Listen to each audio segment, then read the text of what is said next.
Senhoras e senhores, jovens, adolescentes e crianças, é com imensurável alegria que estou diante de vocês para refletirmos juntos sobre o texto da Palavra de Deus que se encontra no livro do profeta Daniel, capítulo 5, versos 1 a 5 e 25 a 28. Usaremos a versão Nova Tradução na linguagem de hoje. Obrigado por acessar o nosso canal no YouTube. O texto de hoje é um pouco extenso, todavia o faremos um pouquinho menor através de um resumo do mesmo, para que aqueles que não conhecem a história possam averiguar-se da mesma. Se você quiser, se tiver interesse, pode ver todo o capítulo 5 de Daniel. Lá estão os fatos na íntegra. Venhamos à palavra de Deus. Verso 1. O rei Belsazar deu um grande banquete a 1000 de seus grandes e bebeu vinho na presença dos 1000. Verso 2. Havendo Belsazar provado o vinho, mandou trazer os utensílios de ouro e de prata que Nabucodonosor, seu pai, tinha tirado do templo que estava em Jerusalém, para que bebesse neles o rei, os seus grandes, as suas mulheres e concubinas. Verso 4. Beberam o vinho e deram louvores aos deuses de ouro, de prata, de cobre, de madeira e de pedra. Verso 5.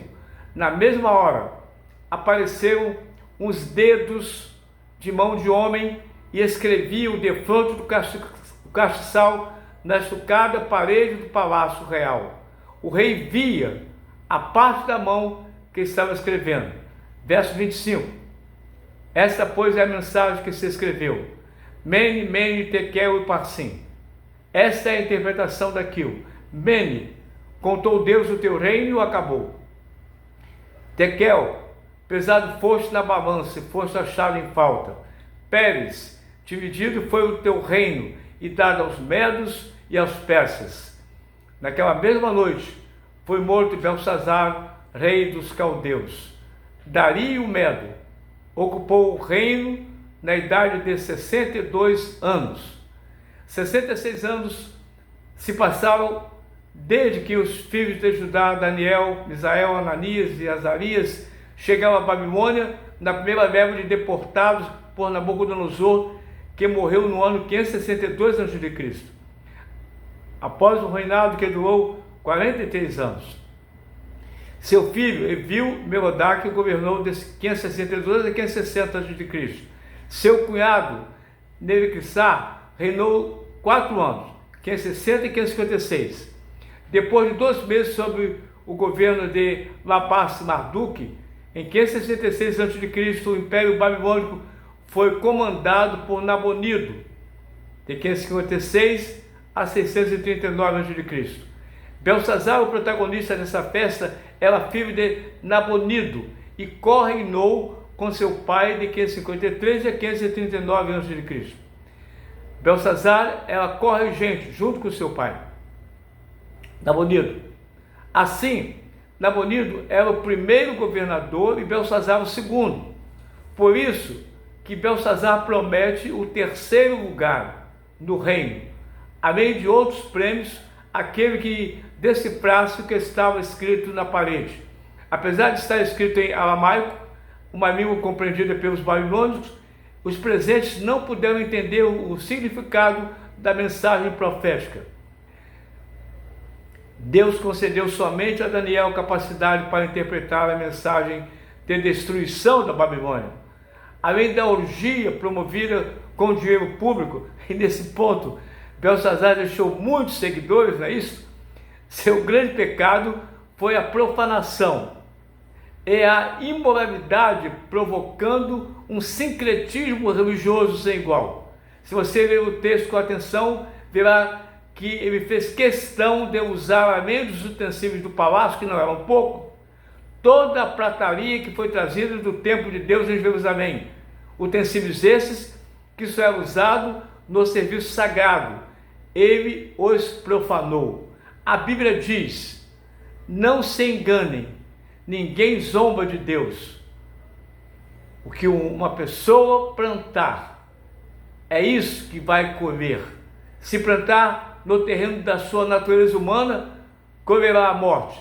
Porém, se plantar no terreno do Espírito de Deus, desse terreno colherá a vida eterna. Gálatas capítulo 6, versos 7 e 8. Infelizmente, Belsazar plantou no terreno carnal e colheu a morte eterna. Não siga o seu exemplo. Estamos vivendo uma época, meus irmãos, que o mundo, principalmente as grandes cidades, o Rio de Janeiro, está envolvido com a carne, com a festa da carne. Carnaval significa festa da carne. E as grandes cidades estão envolvidas com isso. Estão esquecendo de Deus. Deus para eles é apenas uma figura decorativa e mais nada. Deus não existe para essas pessoas. Muitas dessas pessoas não verão esse carnaval terminar, porque terão a vida ceifada pelos mais diversos motivos. Não siga o exemplo de Belsazar. Plante no Espírito e com certeza você terá a vida eterna, você colherá uma vida perene para sempre na presença de Deus. Que Deus nos abençoe. Vamos orar nesse instante. Senhor, eu te peço por muitas pessoas que já estão nesse momento envolvidas em divertirem-se, entre aspas, fazendo a vontade da carne, não do Espírito. Senhor, tenha misericórdia delas. Poupe as suas vidas, a fim de que elas tenham uma oportunidade ainda de ter um encontro com o Senhor. E com isso, ao ferirem a vida eterna. A Bíblia diz: porque Deus amou o mundo de tal maneira que deu o seu Filho unigênito, para que todo aquele que nele crê não pereça, mas tenha a vida eterna. Dê a essas pessoas essa chance. Nós clamamos a Ti, que é um Deus de amor, de misericórdia, um Deus de perdão, em nome de Jesus. Amém.